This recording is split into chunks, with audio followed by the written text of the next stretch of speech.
BJP নেতা তথাগত রায় বিতর্কিত মন্তব্য সমর্থন করলেন শান্তনু ঠাকুর। এই প্রসঙ্গে শান্তনু ঠাকুর বলেন, তথাগত বাবু কোনো ভুল মন্তব্য করেছেন বলে আমার মনে হয় না, কারণ নির্দিষ্ট কয়েকটি ধর্মের মানুষকে নাগরিকত্ব দেওয়ার কথা বলা হয়েছে।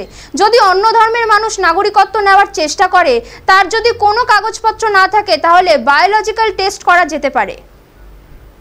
আমি কোনোভাবেই দেখতে পাই না তথাগত দা যে কমেন্টস লিখেছেন সেটা as per the rule direction হিসেবেই করেছেন, কারণ ভারতবর্ষের কেন্দ্রীয় সরকার যে রুল ফ্রেম করেছে তাতে 6 ধর্মের মানুষকে ভারতবর্ষে সিটিজেনশিপ দেওয়ার যে প্রভিশন, সেই প্রভিশন দেওয়া হচ্ছে।